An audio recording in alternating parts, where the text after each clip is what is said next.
All right, this will be our last two lessons here, last two exercises on Khan Academy. So hopefully these have been helpful. We're going to be doing two exercises. The first one is about dilations in the center of dilation. And then the other is going to be actually doing dilations. And that'll probably be the most challenging one. So when you're talking about the center of dilation, what you want to look at is basically you can see how the points kind of all come from that center.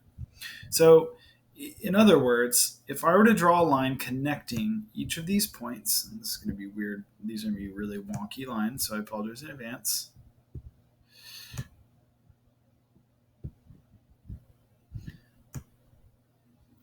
You can see if I extend them, they are all going to emanate or go back to this point D. So that's how I know that D is the center of dilation.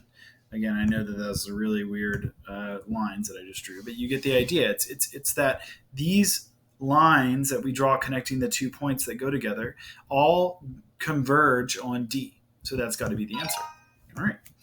And that's what you're doing on all of these. Now, some of these can get a little weird, but understand that even on this one, if I draw these lines going from the point, I'll use a brighter color. If I draw a line going from here to here, from here to here, here to A, and then B is its own point. So if that's the case, that actually, to me, means that B is the answer. Because if B is on B, then that has to be it. And if I connect these lines further on, they all converge on B. And so then point B has to be the center of dilation. Let's do at least one more. Similar idea. Let's connect the points. So I'll connect these points.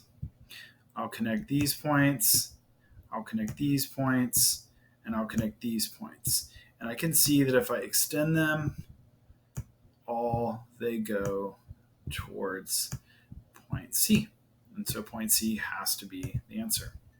All right. So then you'll have one more after that, which is going to be dilating triangles. And this is where you're actually dragging the points in some cases, and in some cases just kind of identifying what it might look like. So let's kind of talk through these. So it says ABC is the image, A prime, B prime, C prime is the image of ABC under a dilation whose center is P and the scale factor is 1/4.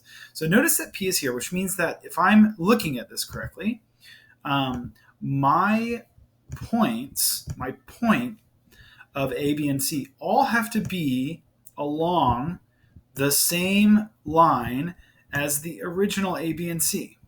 So the points have to be in line, all going back to P.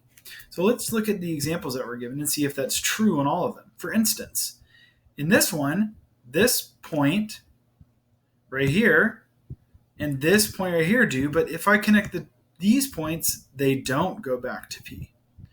Also, that's clearly not 1/4 of the size. This one's also too big. If I were to draw a line there, right here, that works. But the problem is it doesn't match up with my scale factor of 1/4. Let's go ahead and keep going. So these are more like 1/4 of the size of the original figure. So then the question becomes, do these points go back to P? Well, no, that one doesn't. A does. B doesn't even go. So it has to be this one because the points are along the same line as the original and it's 1/4 the size. And so then I can see that C is the answer. The next one. Now you're doing it on your own. It says, draw the image under a dilation whose center is P and scale factor is 2. So we use the same concept as we did before. We are going to put my points here on the points that started. A couple of things I need to realize. The answer is going to have ×2 for each of these lengths. Also, the points are going to be twice as far from the center. So let's do like C. C is 1, 2, so it needs to be 4. Because 2 times 4 gets me to here. Then I look at A. A is going to be up 2 over 3, and so it should be up 4 over 6. Also, you can see it's twice as far in the same direction. And already I can see that this length is 10 when this one was 5, so we're on the right track. Also here, this is 3 and 3, up 3 over 3. So up 3 over 3 again, or up 6 over 6 total, gets me to this new point. It's 2 times as far. Also, 12.2 is 2 times 6.1, and 11.7 is about twice as much as 0.5, 5.8. They rounded, so there's a little bit of an issue there. But visually, you can tell that this is a dilation. And these sides definitely is very clear that it works. So let's see if we're right. We are. Let's do another one. This is great. Another one. Now we're doing 1/4. Okay, and A is the center. Okay, so let's put A there. Now the first thing I know is that if A is the center of dilation, then A is going to stay at A because it can't be the center and one of the points and move. So that one's easy. Then it's just a matter of saying what's 1/4 of this. So I'm going to follow this down until I'm looking at something that's 1/4 of the total distance. That looks about right. Maybe it's a little further though. Doesn't look like I can get any further. So this is up 1 over 3 and up 1, 2, 3, 4 and over 12. So 1 and 3, 4 and 12, it matches up. Also, this is about 4 times as much. It's a little off, but again, that's probably due to rounding. Lastly, we're going to go down here and we're going to do something similar until we see, oh yeah, there we go. 3.2, 12.6, 2.8, 11.3, and visually you can tell this is a dilation. It's the same shape, smaller size. Okay, this is like the first one we did. We want a scale factor of 1/3. So the new figure is going to be 1/3 this size. So right away, this one doesn't look right. B is not centered around P.